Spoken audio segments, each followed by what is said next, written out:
So tonight, Friday night, we're going to dive into spring because I'm starting to see more presentations of people that are prone to allergies in spring starting to happen already. We've got flowers blooming in the garden, pollen everywhere. Here in Tasmania, we've had the wattles. They bloomed a while ago and they can drop a lot of pollen. We've got the kunzia down here, which again, lots of pollen in the air. Tonight we're talking about allergies and the gut connection. And I want to throw in there a little bit about why in perimenopause, many women find their allergy symptoms become much worse. If you're finding that you're sneezing more, a bit itchier, more sinus congestion, you're not imagining it. If you're in perimenopause, higher levels of estrogen actually affect your immune system and make your body much more reactive. So I'm going to tell you about why in a second. You might notice also that what used to be mild symptoms or not enough to bother you are suddenly very noticeable. Again, a very common part of perimenopause. Some of the common allergens, causes of allergies that are out there are pollens, grass, weeds, animal fur or animal dander, insects, saliva, like tick bites, mozzie bites, insect stings, dust and dust mites, mold and fungal spores, and air pollutants. And the sort of symptoms are your nose and ears being more itchy, having hay fever, conjunctivitis, your lungs, you might be having breathlessness or asthma attacks, and breathing difficulties. Let's go back to why is this worse in perimenopause? Let me explain. Estrogen does a couple of things here. One, it increases histamine release from our mast cells. These are immune cells that trigger allergy reactions. And two, it reduces your DAO enzyme activity. So DAO is the main enzyme that breaks down histamine in your gut. So you've got a double barrel thing happening there. So basically, higher estrogen, more histamine release, and slower histamine breakdown. That's why many women say that they feel like their allergy symptoms are out of control during perimenopause. And let's remember, perimenopause can last for 5 to 10 years. So 10 years is extreme, but it has happened. But 5 years is a very average timeline of this. There are some fantastic natural medicines that can calm and help stabilize those mast cells and also to help break down that excess histamine quickly. In my opinion, these natural medicines should be used like pharmaceutical medicines. You should just be needing them for short-term acute things. If you find that you're relying on them constantly, then they aren't healing you. You haven't addressed the real cause of it. And we're going to go into that in a little bit more detail in a sec. So some of these natural medicines that help with the mast cell stabilization are vitamin C, vitamin D, zinc, quercetin and rutin, bromelain, and PEA. When I work with people one-on-one in clinic, I try to alleviate symptoms quickly, but not at the expense of true healing. This is where my approach in clinic comes in using the GEM principles. So GEM was developed by an experienced nutritional biochemist, Dr. Christine Houghton, over 30 years in clinical practice and extensive research into the complexities of digestive health and the intricate connections that connect or link the gut to every other system of the body. So that links the gut to every other system of the body. Unlike a quick fix, which some supplements do provide, the GEM protocol is really designed for fixing rather than masking. It focuses on a healing sequence. The very first step is healing, repairing, and strengthening the gut wall, the intestinal barrier. The next step is immune regulation. So calming down an overactive immune response, whether that's sinusitis or an allergy response or asthma, Hashimoto's disease, or other types of autoimmune issues. Then the third step is getting the microbiome back into optimal health and balance with pre and probiotics and food. It's really a food first approach, which is something I really love about the GEM protocol. A slide shows the gut lining with its tight junctions, and when these junctions are destabilized, then undigested food particles, bacteria, toxins, waste metabolites from the gut area can slip through, triggering inflammation and pushing allergy reactions. There are foods that stabilize these tight junctions, and then there's also foods that destabilize them. So, as you might put together in a healing plan, we want more stabilizers and less destabilizers. So a list of your tight junction stabilizers are zinc, polyphenols, omega-3, mucilaginous herbs like slippery elm, aloe, fermented foods, sulforaphane, vitamin D, butyrate, and hydration. Now, interestingly enough, fermented foods are also high in histamine. So if you're having an issue with histamine-driven allergy reactions, don't add that one in. Our tight junction destabilizers, so the things that cause leaky gut in the first place and drive it, the top of the list, the very, very top one is alcohol. It is a solvent. It's the strongest thing to destabilize and cause leaky gut.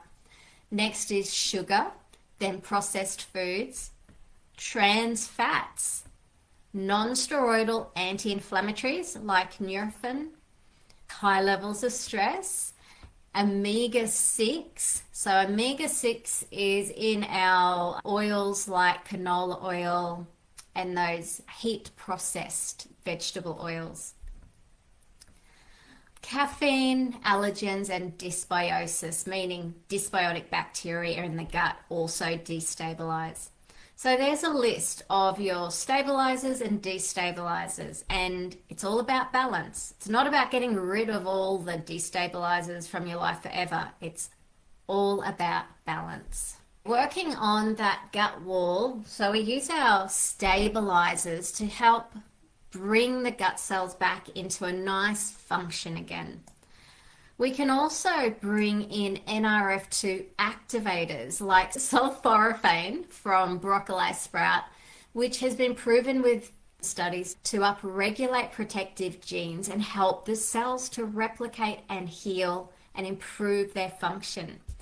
Now, our gut wall has 8 family groups of functional cells, from endocrine cells to goblet cells that produce the mucus, to Paneth cells that make these elements that are antimicrobial. So our cells in our gut are dynamic. It's not just a gut wall, it's a diverse city keeping us healthy.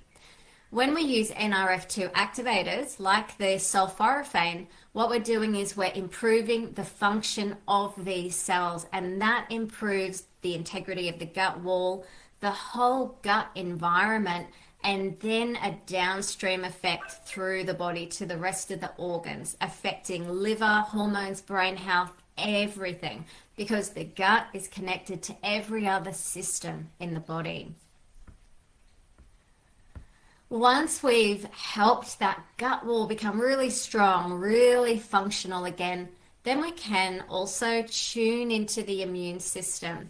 Our immune system can be spoken to. We can whisper to it with different foods, telling it to calm down, to regulate itself if it's being overactive, causing things like asthma, causing things like sinusitis, headaches.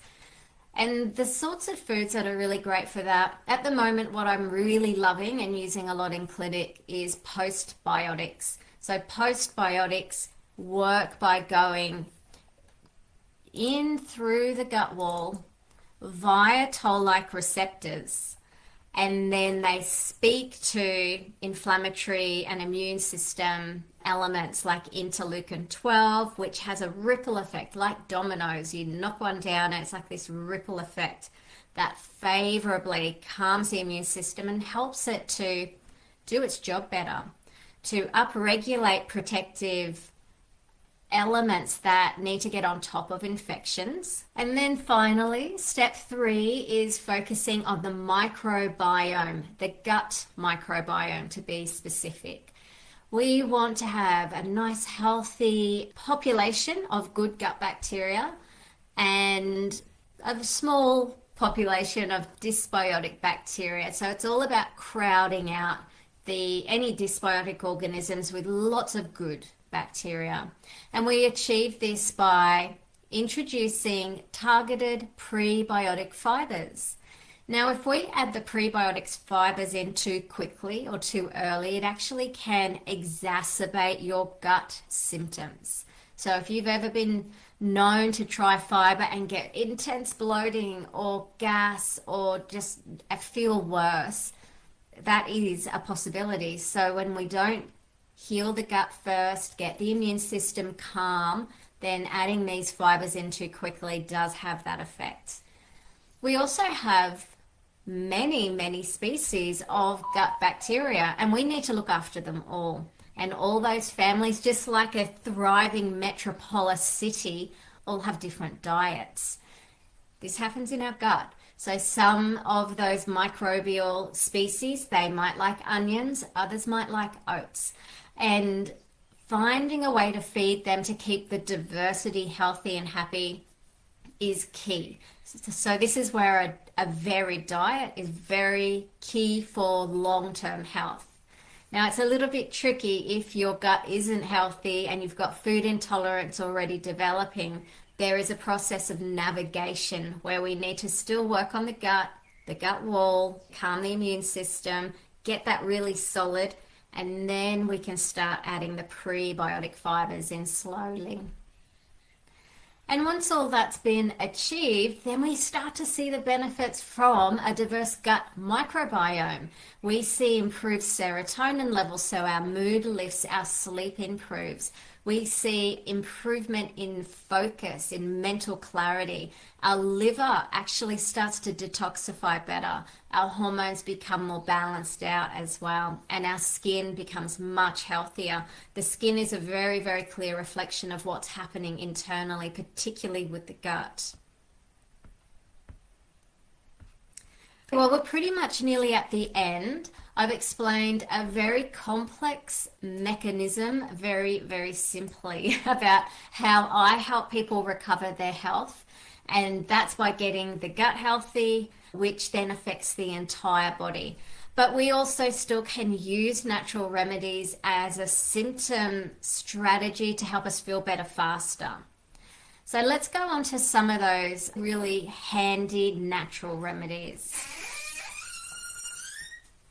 What to do if you have an allergy flare or a spring allergy situation starting to flare now already. So we've got some simple steps. Step 1 is to reduce your exposure.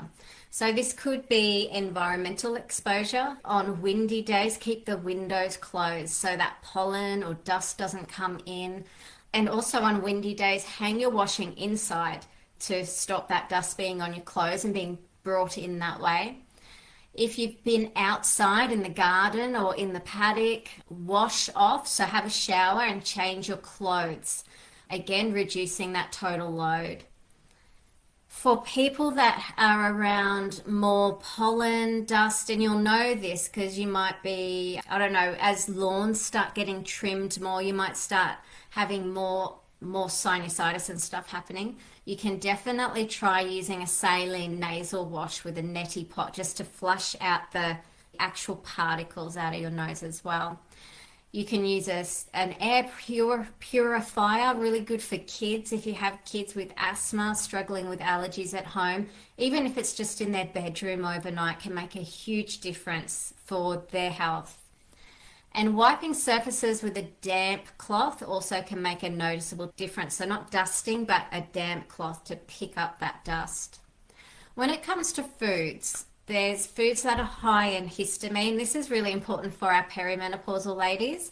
Aged cheeses, fermented foods, cured or smoked meats, processed or canned fish like tuna, salmon, shellfish, alcohol, which sadly is at the top of the list, vinegar containing foods, tomatoes, eggplant, spinach, avocado, dried fruits, nuts, especially walnuts, cashews, and peanuts, chocolate, soy sauce, miso, pickled or canned vegetables, and leftovers or cooked meats that have been stored too long. They're your higher histamine foods. Okay, so we've moved some things out that are irritating you. Now we can bring some things in to lovingly support and soothe and calm things. Anti-inflammatory foods like berries, citrus, leafy greens, quercetin-rich foods like onions, apples, pineapple. What else? Your probiotic foods, coconut yogurt, sauerkraut, kefir. Kefir can be funny for some people, but they can all be helpful. So use foods that work for you. Don't push against it if it doesn't feel right. Don't try to just put up with it. If it doesn't feel right, don't eat it. Lots of things to choose from here. And then tip 3, we can bring in a little bit more calming natural support. Herbal teas are really lovely. So nettle, peppermint, and chamomile, any or all of those can be really good. Your vitamins like vitamin C and zinc are helpful, but not if you're on the GEM protocol, because if you're taking sulforaphane, those vitamin C actually blocks the NRF2 activation potential. So for everyone else, you can have nice amount of vitamin C in supplement form. It's fine in food for you Gemmies. Oh, and this one's a really great tip. So a teaspoon of raw local honey can help your body to adapt to the pollens in your area. So if you have allergies, that's definitely a thing to do. Find some local raw honey. What a yummy way to get some medicine in. You don't have to dread spring. There are some things that we can do naturally. There's naturopathic supplements that combine all these formulas that I've talked about to have really lovely effects, particularly for the histamine stuff, that high histamine reaction. By working at more of a healing-centric approach for long-term vitality, we can get on top of things at a core level and then use those other natural remedies more for symptom management or simple flares rather than relying constantly on them. So I hope that was interesting for you guys and that you learned something. Let me know what you got out of it. If there was just something for you that really landed, I'd love to know. And of course, if you would like to have an appointment with me, I am taking on new clients. Let me know and we can have a chat. One-on-one personalized naturopathic appointment to discuss the GEM protocol. I will say the GEM protocol, I love it because it's not reliant on expensive pathology. And it's also not based on a very strict elimination diet. I find it really easy to implement for children as well as adults. So if you want to know more about that, reach out and let's have a conversation. It's a fantastic protocol for whole body healing. And I've been using it for a couple of years in the clinic now. So thank you everyone who joined me, and I can't wait to get off the call to see all the comments. Have a great night and see you soon. Thanks guys.